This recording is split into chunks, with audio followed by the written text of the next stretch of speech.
Thank you so much, Mira. And we'll put an extra reminder at the end, but I also want to make sure everyone is invited to a book launch event next week. I have a chapter in this book, and it's going to be linked in the chat. It's a free event on Zoom on Wednesday. I do not have any dream classes coming up yet, but we'll try to make sure you hear about it when those get launched again.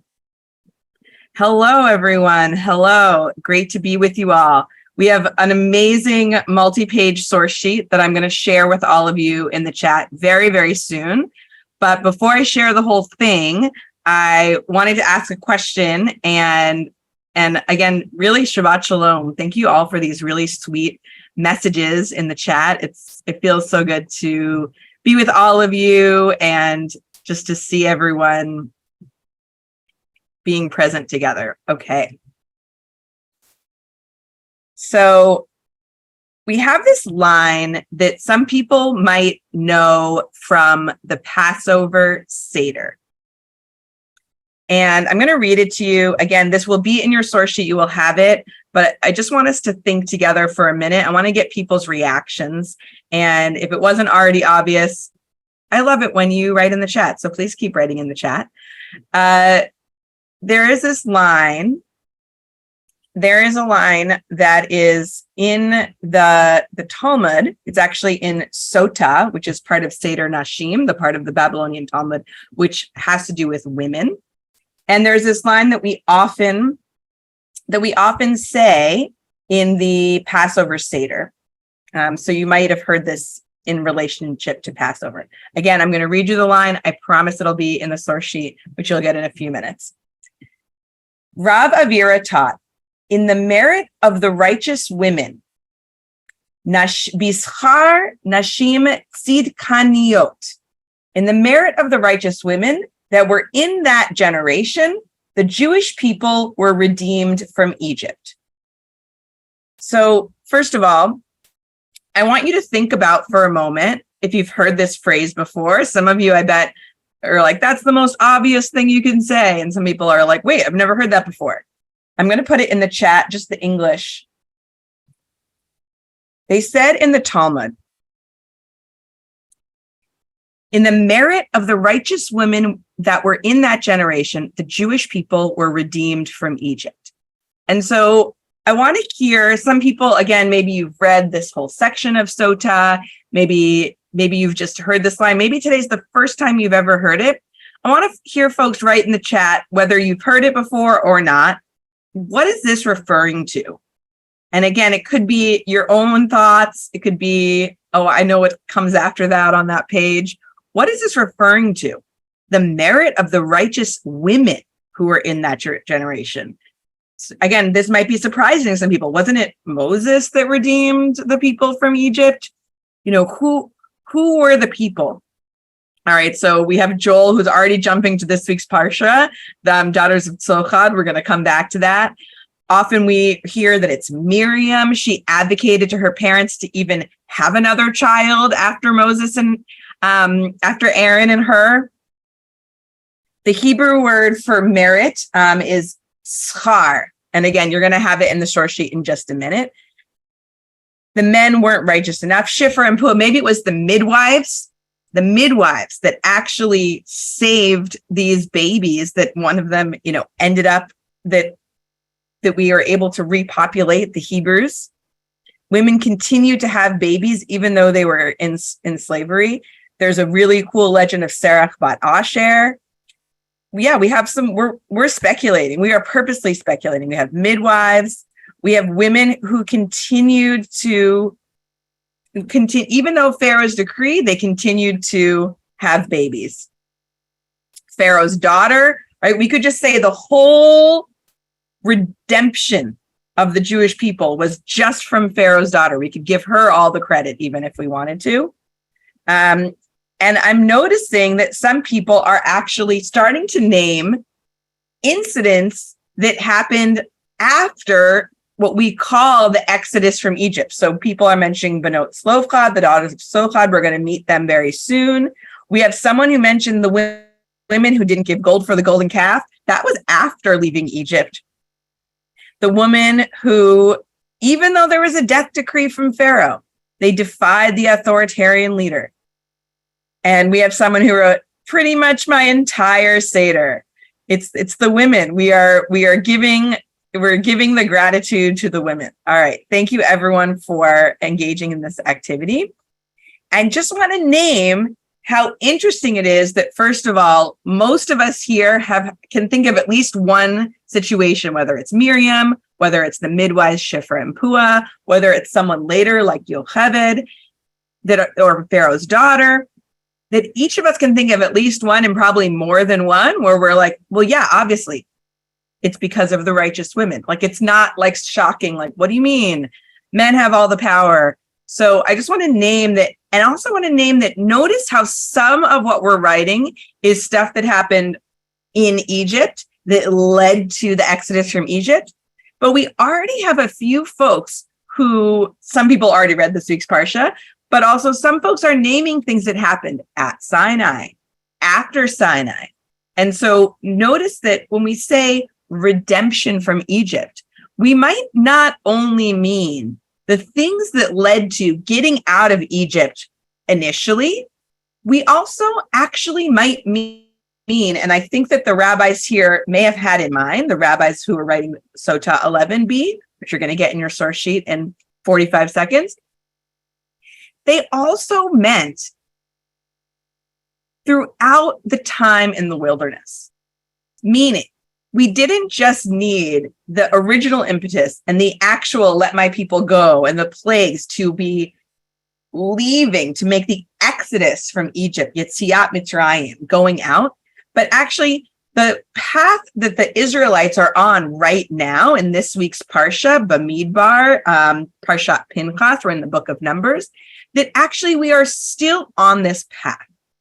And so when we say, Nig'alu Yisrael miMitzrayim, being redeemed from Egypt, it's not enough to say that we exited the country, that we are still on this path of being redeemed from Egypt. And so this week, and now you can put the link to the Parsha in the chat, the Parsha handouts, the Sefaria page. This, and I will also share my screen in just a moment.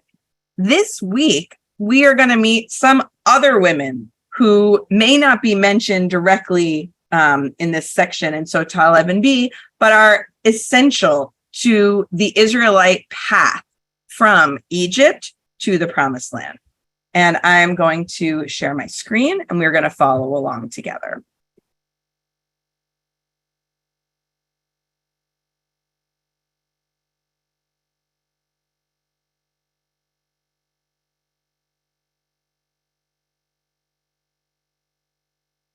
So here's the first, up here on the left, here's the first passage that we read. Sota 11b.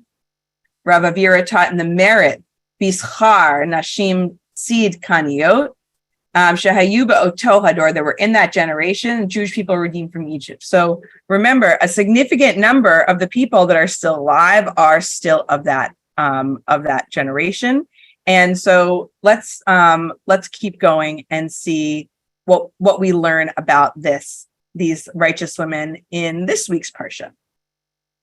So we meet a character, and I'm going to go by his Hebrew pronunciation, Zelophehad. It's a very long, funky name. If anyone ever meets someone who's alive in 2023 with the name Zelophehad, someone please let me know, because I think it's a great name.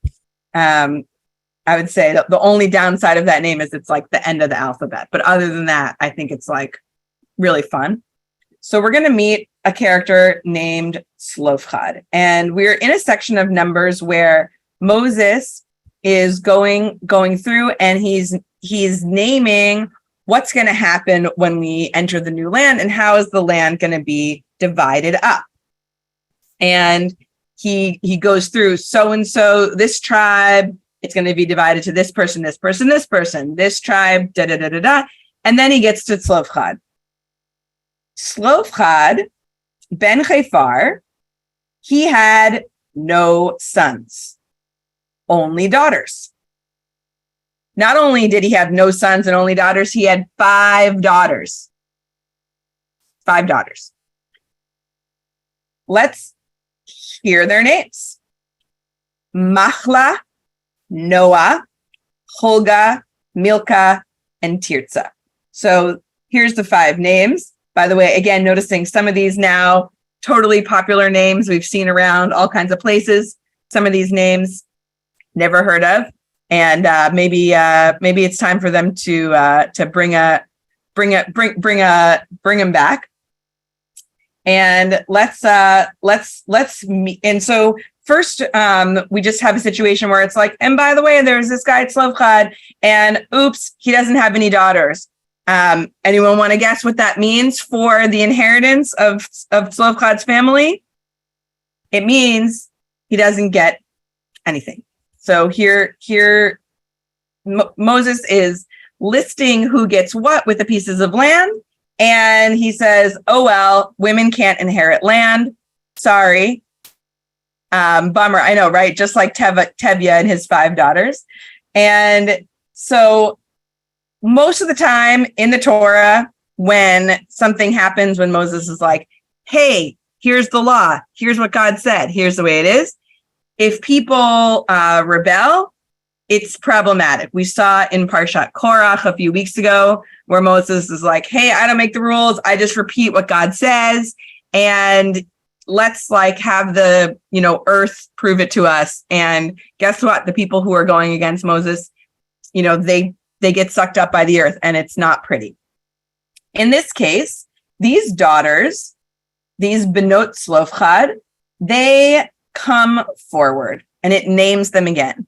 And those of you who have been reading the Parsha and who read the Bible often, we know that to name daughters by name, to name any women by name is significant. There are plenty of times where there are characters where the woman is named by where she lives, or it's named by her father, and they don't ever get their first name. So now here we have all 5 of them, and we are hearing their names. We're hearing their names again. Machla, Noah, Holga, Milcah, Tirzah. We get to meet all of them again.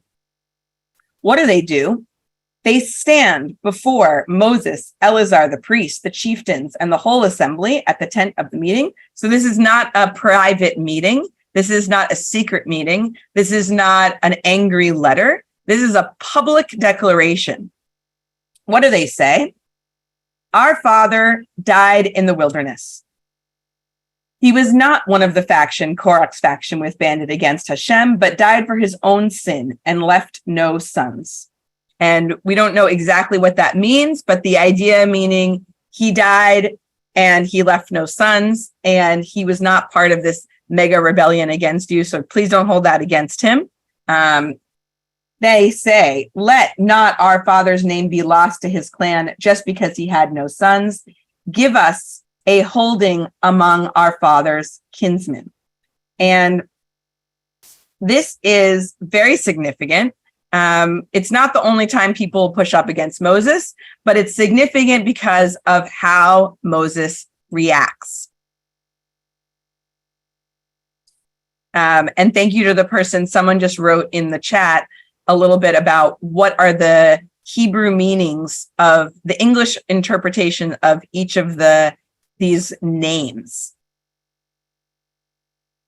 I know once when they talk about Zelophehad, oh, he died of his own sin. It's like, I wonder what it was, did he steal bread for his family? He seems pretty righteous. If he has 5 women who are willing to stand up like this, I think he probably was a pretty great guy. He raised them well. We of course don't ever hear about their mother, unfortunately. All right. So what happens? Moses says, hey, you know what? I'm going to bring this to God. This is a good point. This is a good point. Just because he has no sons, maybe the law shouldn't be like that. So Moses goes to talk to God. Moses brought their case before Hashem, and it doesn't tell us this part, but we assume Moses tells this whole situation, or maybe Moses is like, hey, God, you were probably listening in before. I need to talk to you about this. All right. Yeah, there is a someone asked what was Zelophehad's sin. The rabbis actually debate this a lot, and one is that he gathered sticks on Shabbat. There's a story where an unnamed person is struck down essentially for building or attempting to build a fire or taking the steps towards building a fire on Shabbat. That's definitely one theory. So Moses brings this case before Hashem, and Hashem says to Moses, Cain banot Zelophehad. And this is a very important word. We're going to see it a few times in the commentators. Cain banot Zelophehad. They're right. Yes. Yes to those women. Yes to those 5 women. You should give them a hereditary holding among their father's kinsmen. Transfer their father's share to them. Wow. Cain banot Zelophehad. You should give them a hereditary holding among their father's kinsmen. Their father's share. This is extremely significant. This is one of 2 times in the Torah where we see Moses saying what the rule should be, the people coming forward and saying, wait a minute. Moses saying, hey, good point. I'm going to go check with God. And God saying, good point. Let's change it. And this is actually named as one of the precursors to the entire Talmud. Why do we need the Talmud? Because of this idea that the Torah is evolving and that humans actually have something to say and something to give and something to add. And this is sometimes called a supplementary mitzvah. So it's something that was not originally, let's say, in the Torah, but is then added. But there's only 2 times in the Torah where this is added within the Torah as opposed to added in the Talmud. I'm curious. This is kind of like a fun trivia moment. Anyone familiar with the other time? The other time is also in the book of Numbers. The other time that there is a supplementary mitzvah. So Troy wins our trivia contest. Troy, you win a Shabbat Shalom, a Shabbat Shalom, a double Shabbat Shalom from me. And that's exactly right. There's a time where there's people, men who are in war and they miss Passover and they get a Pesach Sheni. They get to observe Passover a month late. They get a bonus Passover. And that's the other supplementary mitzvah that is in the Torah. All right. By the way, I just want to note, I love all of you who are adding your thoughts and questions in the chat. We have Ayala wrote, I think Moses was humbly admitting he didn't know the answer. And I actually really like that comment because the idea, we don't actually know why Moses brings it before Hashem. I added my take, which was Moses is like, good point. But it could actually be Moses being like, whoa, this is intense, right? Like if they had come to him in private, he might have been like, no. You can't question the Torah. What are you doing? But I think there is something significant about the fact that they're coming in public and they're coming in this big space and they're saying, hey, and then Moses is like, well, I got to turn to God on this one. And like I said, I really think there's some interesting parallels between this and Korach in terms of Korach rebelling against the leadership structure and these women rebelling against the future inheritance structure. Of course, Korach and his band not getting what they asked for, and these women are going to get something of what they asked for. Let's see exactly what they end up getting. Let's see what Rashi says here. So now we are looking at Rashi, the 12th century French commentator, just on this passage. And Moses brought their cause before Hashem. The law on the subject escaped him. This is what someone just commented in the chat. He wasn't sure. What should the law be? Maybe I should double check with Hashem. Here he received punishment because he had assumed a crown. He had set himself up as the supreme judge. by saying, and then of course, this is always fun when Rashi quotes Deuteronomy, which is, later, and the cause that is too hard for you, you shall bring to me. This is a good deal that Hashem and Moses have going. Another explanation, Devar Acher. This chapter ought to have been written by Moses. Like most laws in the Torah, it should have been spoken by the people, by Moses, without his having waited until some incident made this promulgation necessary. So why is the story written like this? Why didn't we just write the Torah with the final decision already written out? Why don't they just say, once upon a time, there was a guy, he didn't have daughters, and he didn't have sons, so he had some daughters, and they got the land. And that's now the law. Why are we getting the story of the previous law and then the law being changed within the Torah, that being significant? But for the fact that the daughters of Zelophehad had so much merit, it was therefore written through them. It was their complaint which gave occasion for sharing it, which is to say, we're connecting the zechut of the Benot Zelophehad, we're connecting their merit, and the Torah actually wants to lift up these righteous women as instigators, as rebels, as people who are standing up for what's right, because the Torah wants us to understand that that's something that also we can do. I'm just taking a quick moment and peeking at the chat.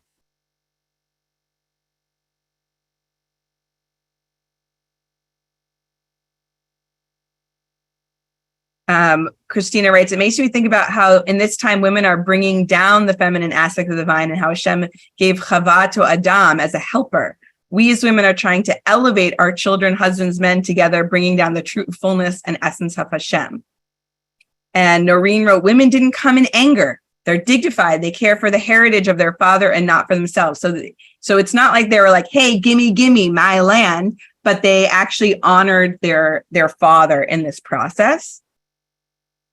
And that they focus on him. So in some ways, and we're going to read about this in a minute, they appealed to the idea that men have power and men's power is important. So they didn't get rid of that.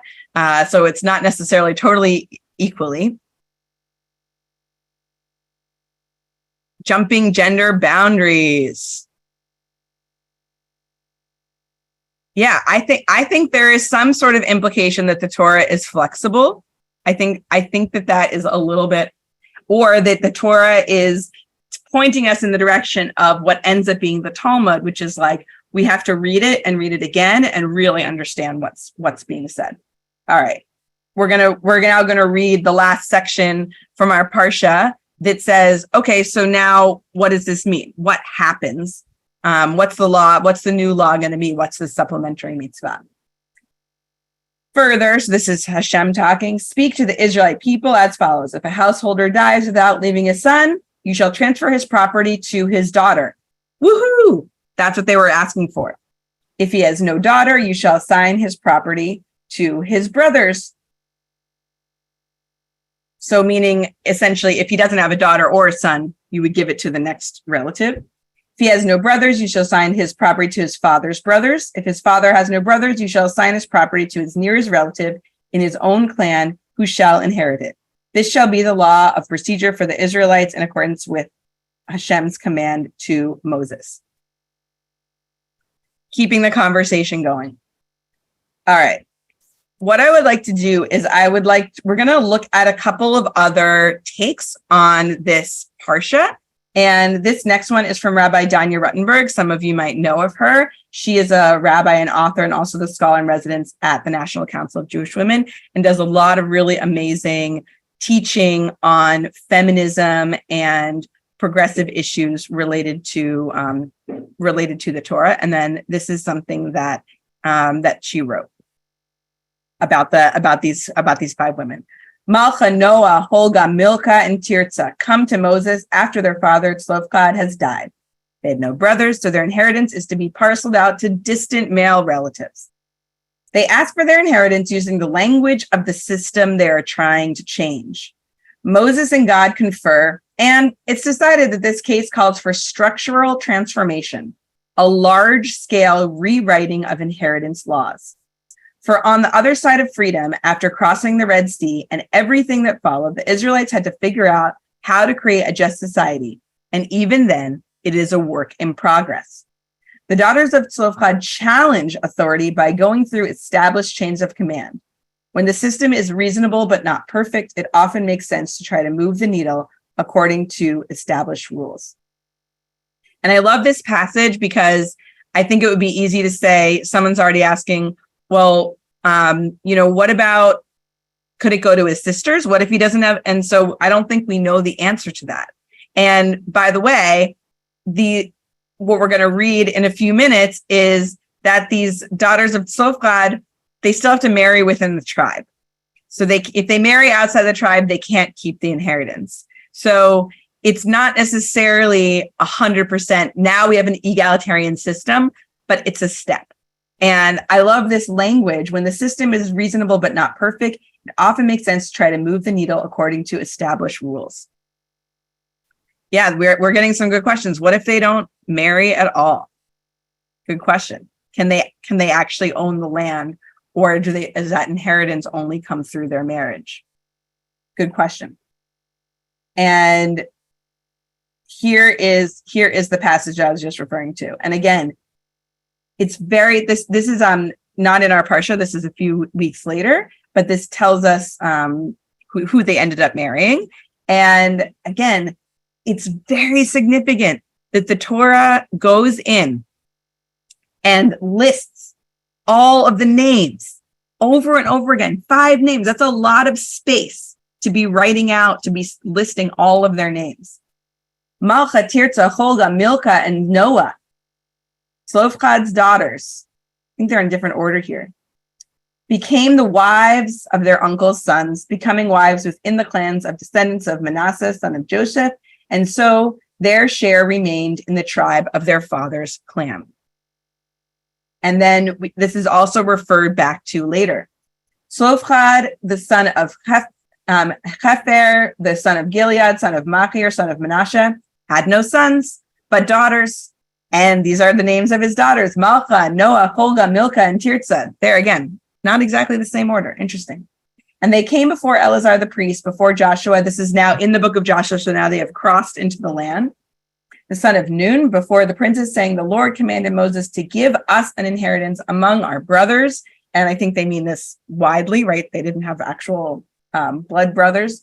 Therefore, according to the commandment of the Lord, he gave them an inheritance among the brothers of their father. And there fell 10 parts to Manasseh, beside the land of Gilad and Bashan, which is beyond the Jordan, because the daughters of Manasseh had an inheritance among his sons, and the land of Gilead belonged to the rest of the sons of Manasseh.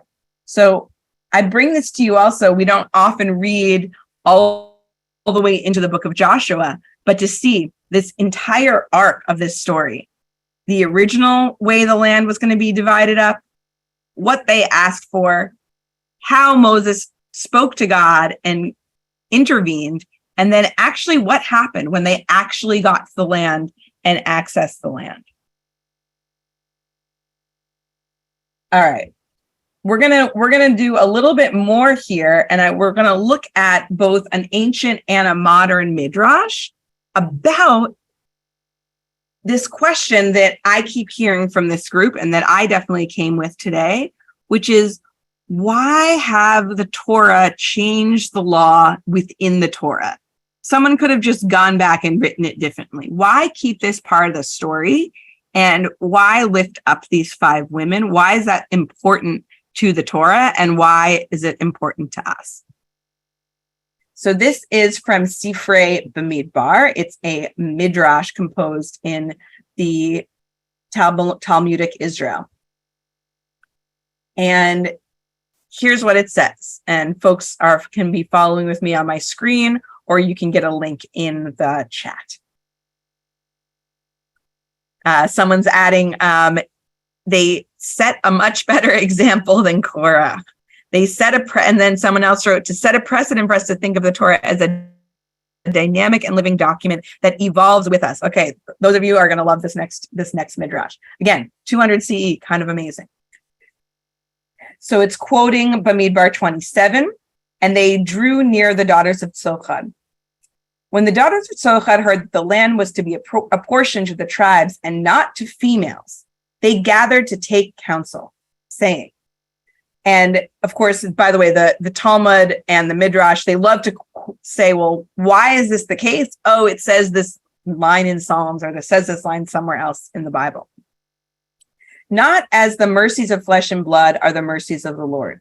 The mercies of flesh and blood are greater for males than females. Not so the mercies of he who spoke and brought the world into being. His mercies are males and females equally. His mercies are for all. Rachamav al kol.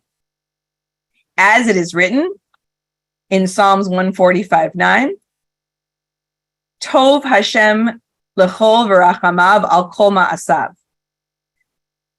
The Lord is good to all, and his mercies are upon all of his creations. To me, this blows my mind. That, because again, I did not start out this class today trying to say there's egalitarianism in the Torah, or the Torah is a document that is feminist. I don't believe that. And yet, and you know, what we know about feminism in the past 200 years is that, you know, is that it's a movement, and it's still something that we actually need to work on. We still do not have full equality for all the genders today. Here it is saying, by the way, there's this line in Psalm 145 that I'm going to use as a proof text to say that that the male and the female should be, they receive the same mercy from God. And that is the proof text for why that these women should be listened to. But it gets better. All right, let's keep going. This is a beautiful midrash from a contemporary book written by Israeli women. So this is a contemporary book. So this is published in 2022. It's called Dershuni, and it's linked here. So if you click on it, if you're interested in reading more modern midrash, highly recommend.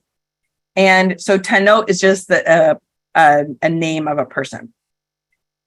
So again, this is a modern midrash. I'm not quoting the Talmud in this section. This is a modern midrash, but it's so beautiful. And they also quote the Psalms. Here's what she says. If the daughters of Zelophehad spoke truth, why do you not write thus in your Torah? For you are not truth, and your true Torah, and your Torah true, and your words eternal.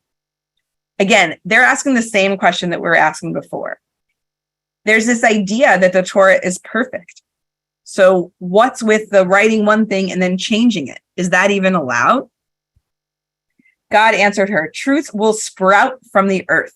And we're going to look at that verse in Psalms 85:12. Tanot asks, does it not say God's Torah is complete? God answered her, I have already written in my Torah, and then again quoting Deuteronomy, complete you will be with God, your God. And I have also said, wander before me and be whole. Genesis. There is a truth that comes from the heavens, and there is a truth that sprouts up from below. Happy is the generation wherein they meet, the truth from above and the truth from below. As it says, truth from the earth will sprout, and justice from the heavens will observe. I'm just going to pop down to that line for a second. So these are the two lines from Psalms that we were just looking at. Torah Hashem Tamima. Some of us maybe sing this as a song. The teachings of God, of the Lord, is perfect. But again, the Hebrew word here is Torah. Mishivat nefesh, renewing life. And yet, emet me'eretz titzmach, b'tzedek mishamayim nishkaf. Truth springs from the earth. Justice looks down from heaven. And they have this beautiful idea, again, probably a little bit on the idealistic side, but again, it's 2022, that we need these women, that the Torah made space for these women to advocate for their own justice. So let's read the rest of this midrash. The cynics in that generation would known to say, the daughters of Zelophehad didn't have the hearts and the minds in the right place. They could say they did it for power, they did it for wealth, they did it become the equals of men in matters of inheritance. They did it not for the sake of heaven. Thus the Torah says, the plea of Zelophehad's daughters is just. Cain, that's the word that we saw before. Where here the language of Cain is that of honesty, kanut. just because it was correct what they, the cynics, said. They did it for power, they did it for wealth, in order to become equals of men in matters of inheritance. For the sake of heaven, they did it. So now I want to open it all to you. Did they do it for themselves? Did they do it for power? Did they do it for wealth? Or is that actually a misogynist thing to say? That asking for simple equality is doing it for wealth? And we have a little bit of time now. I'd love to hear some more messages in the chat. And I'm going to pause the screen share. All right, we have one answer. They didn't ask for equality. Someone wrote, they did it for justice. So one thing that I want to point out here that's really interesting is they asked for their inheritance, but the impact was not just that they got their inheritance. Remember, we read the last of the chapter 37. The impact was not just an inheritance for, one time, the 5 of you, but actually for future generations. We have the iPhone to everyone wants us to know that women want it all. And I'm curious if that person means they want more than their fair share, or if that person actually means that women are trying to take more than half of their share. All right, so some folks are saying they did it for the future. They did it preserve their livelihoods.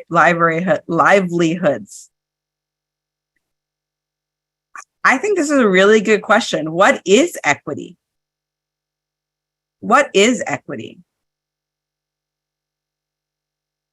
We have a lot of people saying they did it for justice. I'm going to read a couple more of these really great comments here. Thank you, folks. Thanks for keep it coming in. Sometimes you actually have the right conclusion inside of you and you don't know it, and Hashem wants you to realize you have it already. So there's something about this line. Again, I personally am very inspired by this line from Psalms.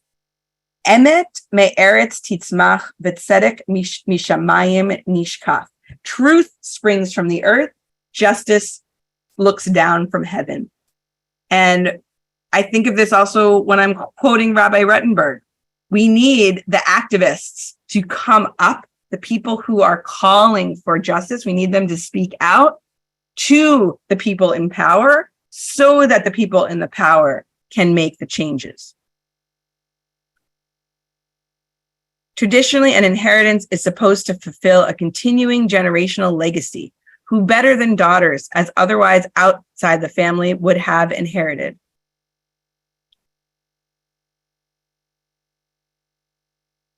So I like this note from Joe, who is also bringing us back to our first line about, because of the merits of women, we were redeemed from Egypt. This plan is allowing for perpetuating the tribe.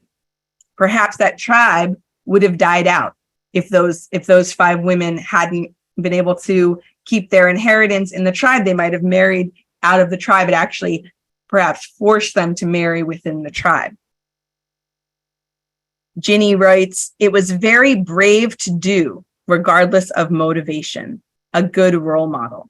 So whether we say that this motivation was economically inclined or maybe completely selfish, we want to just name how brave it is for them to come forward, come together as a group. They might not have positional power. They might not have a title. They might not be judges in the tribe, but they have collective power. There is a group of them coming together. There's 5 of them, and they are able to collectively come together and advocate for themselves. I'm so curious how this story would have gone if Zelophehad only had 1 daughter or 2 daughters. Would it have had the same impact?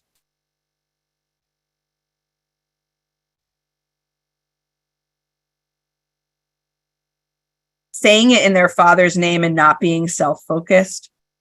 Renee adds, perhaps they did it for justice and future generations, future daughters. Someone asked, which rabbi am I talking about? I'm referring to Rabbi Danya Ruttenberg is her name, and it's linked in the source sheet. We have someone referencing this idea. They keep naming them, each one of them, name after name after name. Heidi writes, I think mentioning their names in different order conveys the sisterhood among them, but also the need for women to think of themselves as part of a greater sisterhood. I totally agree with you, but whoever literally wrote down those names was a man. So the fact that they keep being named, all 5 of them over and over again, I think is very significant. Standing up for all women, collective power, yes. Their love for the land contrasts with the 10 spies. That is the source of women bringing redemption. Yes, comparing them to Shifra and Puah. Thank you. Thank you for all of these really great comments. And then what about this question? Are we still in a phase of redemption? Can we count the Benot Zelophehad, going back to our very, very, very, very first line? In the merit of the righteous women that were in that generation, the Jewish people were redeemed from Egypt. Do we think that this is actually referring to our women in this parsha?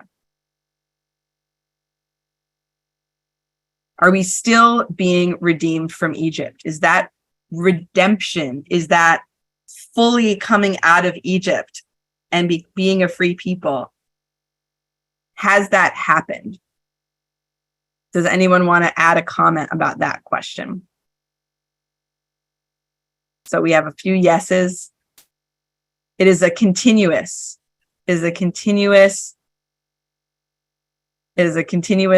experience of redemption. And we could even say, maybe there's a line here. Maybe those 5 women, maybe they knew about Shifra and Puah who are working together. Maybe they knew about Yocheved. Maybe they knew about Miriam, and they knew about these other women before them. Beautiful. Well, thank you so much, everyone, for your presence today and for studying together. I really, really enjoyed it.